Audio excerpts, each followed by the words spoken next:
the nuances of Indian classical music.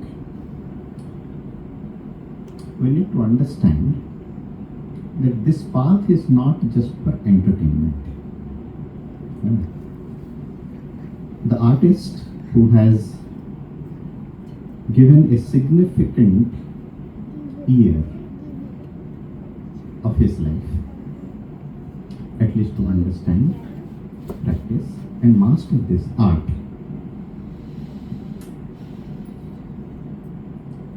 he has not acquired this knowledge just to please people or to make money. That's a byproduct. But at the same time, he has entered to an unknown territory. यहाँ जो भी थोड़ा संगीत के बारे में जानते हैं, संगीत की साधना भी करते हैं, सबको पता होता है। जो भी संगीत के रास्ते पे जाता है, उसको ये मालूम ही नहीं होता है आगे क्या होने वाला है ना? एक किस्सा सुनाता हूँ। घर में लड़के लोग पैसे कमाने लगे, उम्र भी होने लगा। मम्मी पापा पूछते हैं शादी कब करोगे, है कि नहीं? ऐसे हमारे जीवन में भी हुआ। तो पापा ने कहीं से रिश्ता देख के आए, और हम तो बॉम्बे में थे, तो आए, पूछा लड़का करता क्या है? बांसुरी बजाता। हम बांसुरी तो बजाता है लेकिन करता है बांसुरी, हाँ बांसुरी बजाता है। Majority of this population, sadly in this country, उनको ये विश्वास ही नहीं होता है कि म्यूजिक को कोई अपना हॉबीज को एक प्रोफेशन भी बना सकता है। अभी वो करता क्या है, मतलब आइदर नौकरी करता है या फिर धंधा करता है, बिजनेस करता है। ये दोनों करना है। बांसुरी बजाना, तबला बजाना, गाना गाना, ये करना नहीं है। सुनना नहीं है। लोगों ने अभी तक भी इसको समझ नहीं पाए। लेकिन हम भी हमारे विद्यार्थियों को पढ़ाते हैं, करेगा क्या, बहुत अच्छा करते हैं म्यूजिक में, लेकिन उनको बनना तो इंजीनियर है, बनना तो डॉक्टर है। कलाकार बनने के लिए भय होता है, भय। सो मैं ये बता रहा था कि जो एक अननोन टेरिटरी है, इवन कलाकार खुद को भी पता नहीं है कि अपने जीवन का 12-15 साल साधना में लगाने के बाद, है ना, कब समझ में आता है? जब उसको 20-22 साल होता है, तब संगीत क्या है समझ में आता है। उसके बाद फिर 12-15 साल गुरु बोलते हैं साधना कर, बोलता है ठीक है। उसके बाद जब जाता है वो प्रोग्राम के लिए, बोलते हैं कि आके थोड़ा मूड बना देना। ये कलाकार की संघर्ष है, तो सब लोग जानते हैं। Unless you attain that stage or something, you need to be known. एक लंबी जर्नी है।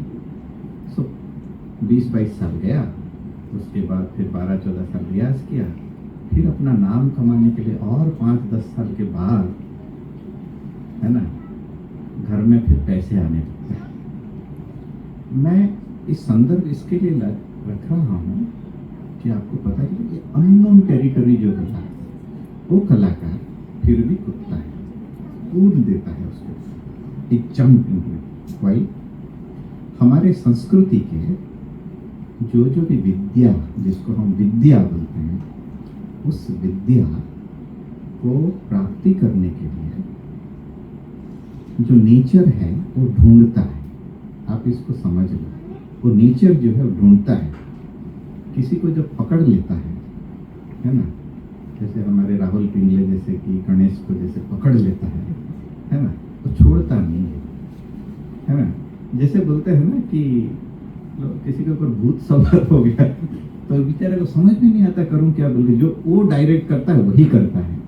ऐसे हम कलाकारों का जीवन है। जो कला डायरेक्ट करता है हमको वही करना पड़ता है। बोलता है तो 2 महीना छुट्टी ले ले, खाली रियाज कर 10-10 घंटा। बोला ठीक है। अब पैसे अरे जाने देना, आएगा बाद में। ये belief, the faith, that is what a journey of meditation. दूसरी एस्पेक्ट जो कि मैं आप लोगों को एक जर्नी में लेके जाऊंगा अभी। मैंने पहले जब शुरू किया था ये संदर्भ निकाला था कि म्यूजिक जो है that is not just for entertainment. एक बहुत खूबसूरत, वैसे आप स्टोरी मान लो कि मुहावरे मान लो कि बनी बनाई हुई चीज़ें भी मान लो, बट ये उस एस्पेक्ट को दिखाता है जो कि आपको बताएगा कि music is not for entertainment.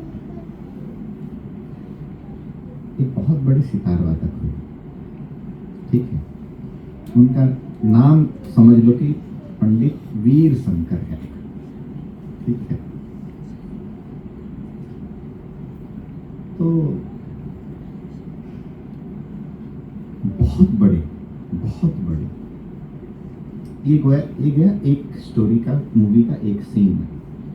अभी दूसरे सीन में जो है एक सरदार जी है, ठीक है।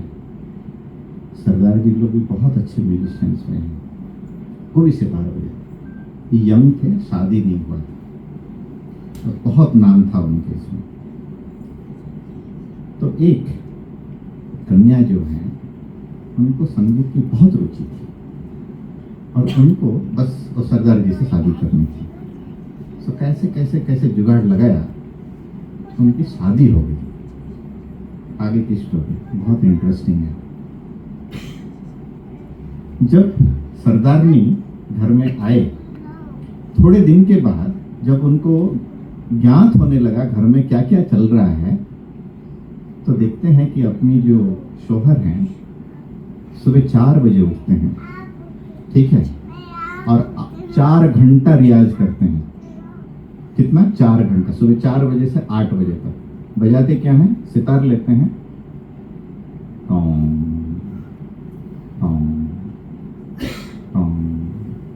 यही चलता रहता 4 घंटा।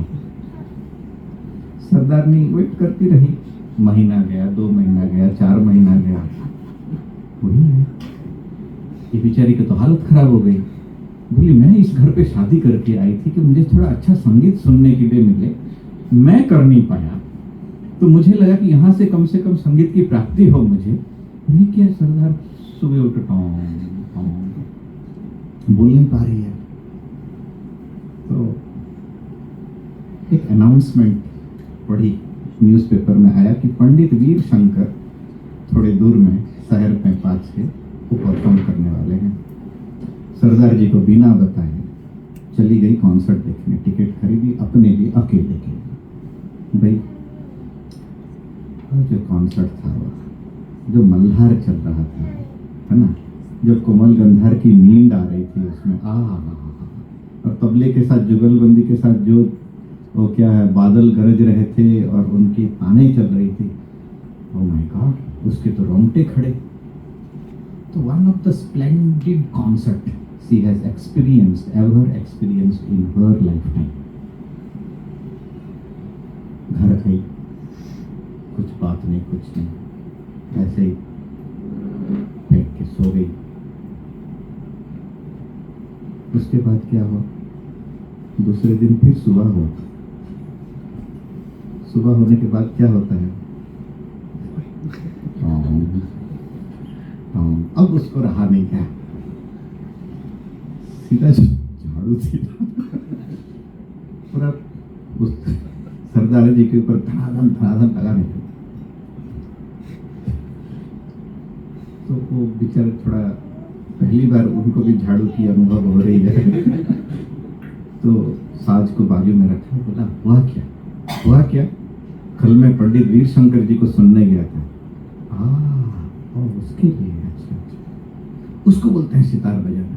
क्या सारे बज रहे थे, क्या ताने थे, क्या आलाप थी, क्या मींड था, क्या गमक था, क्या सुर की, क्या आप क्या सुबह उठते रहो टॉम करते बोलते, देख बैठे क्या बैठे फिर अपना साथ और कुछ बजाया तो उसको ऐसे कर, ऐसे ऐसे। हाँ, वो जो वीर शंकर है ना, अभी तक ढूंढ रहे हैं और मुझे मिल गए।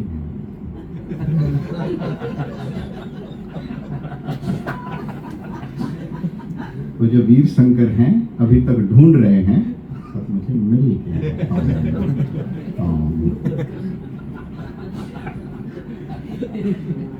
है ना?